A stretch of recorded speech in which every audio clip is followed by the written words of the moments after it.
So, the topic I present is what the hell's going on at CIG and does the community need to do the work? And this is not clickbait. What I actually want to do and my goal today is to actually highlight some fantastic work that a community member's done. Let's begin.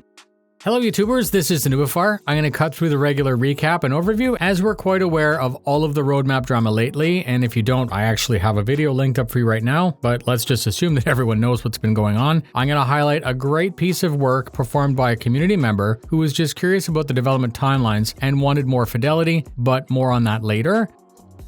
Starcitizen started as a Kickstarter with a promise that as more money was backed, the bigger game scope there would be. Who would have known back then that perhaps we shouldn't have funded so much to bloat the game so much to result in where we are here? A little bit ironic, but yes, that does get a big green stamp of approval. Checkbox complete, Chris Roberts, you have definitely delivered that. And we most definitely have constantly growing complexity as more money comes in. So yes, that one's covered.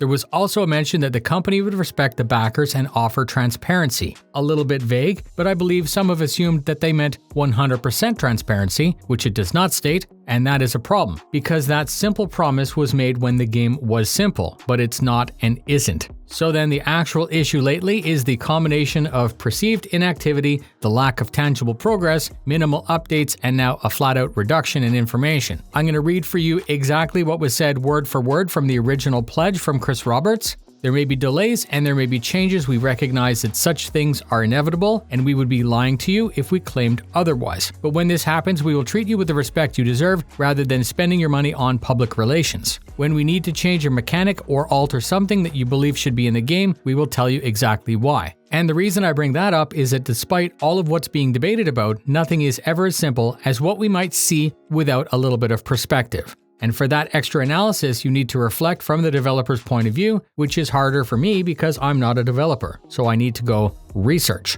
We try to evaluate the situation based on what other parties are looking at, which in this case is the company. Don't interpret this segue as a type of fanboy defense to any recent events. I'm sure that the regulars here know that I love to get quite critical when something doesn't make sense. So in many ways, I am the noise, right? I am a noise generator. I would love to know exactly when what might be coming out, even if it's in general terms of years.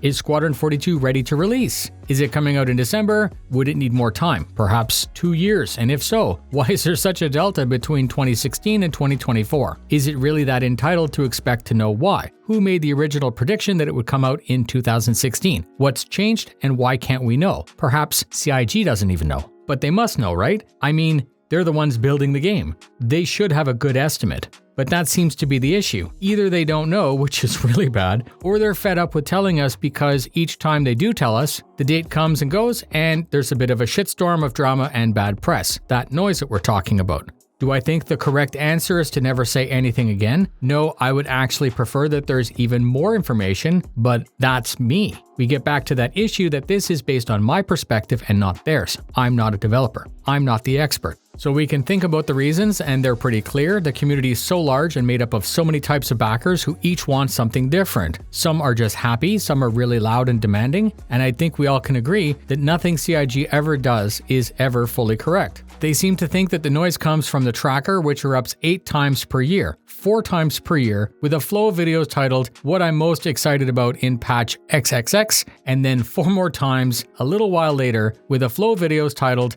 "RIP Gutted Patch XXX." I have covered the roadmap every quarter, so not calling anyone out today, just making an observation based on how the company might see. We can all still be friends.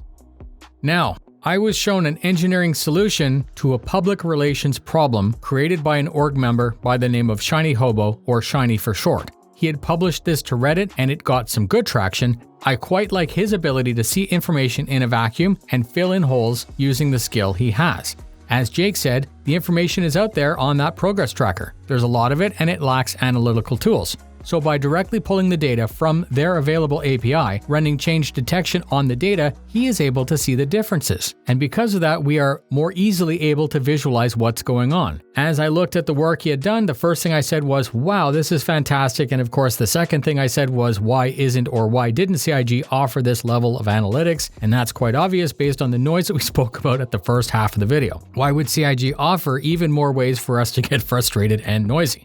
Anyways, the point is a quick rundown and the link in the description. Bookmark it and check in from time to time if you want help answering your own when questions. CIG offers a whole lot of information on that progress tracker. The progress tracker is purposefully open-ended. The Shiny tracker alleviates some of that confusion with analysis. This currently includes a deliverable, a release card, what team is tasked to the card, their discipline, and some time allocation breakdowns. The data tied to each of these can indicate a direct reflection on their internal tasks, the time allocated for any given team. The assigned disciplines are projected in 2-week intervals. More time in one task would indicate a team might be overloaded or in a crunch. And if only artists are assigned to a ship, that would indicate what stage they're in, whereas having technical content delivery teams on that same task might indicate another part of the pipeline. With 430 plus deliverables and counting, this is simply too overwhelming to follow their changes on the progress tracker that we are given. So we can see here when milestones are being made or where things have halted. Others have tried to visualize this type of data. Shiny said that by keeping it open source, other members in the community can run their own processes. The updates are scheduled to be bi-weekly, and he ended by saying that this should save those who want more a lot of time and perhaps allow us to do what CIG might find unpalatable to the average backer. And that's it. I have everything linked up for you, and I would ask for you to check it out yourself. Comment in the comments with your comments and opinions. Do you think that this is exactly the kind of tool that we need? Are you okay with less information from CIG, with them only projecting 30 days out? Is this just more noise? Thank you for spending your time with me. Fly safe, and I'll see you in the verse.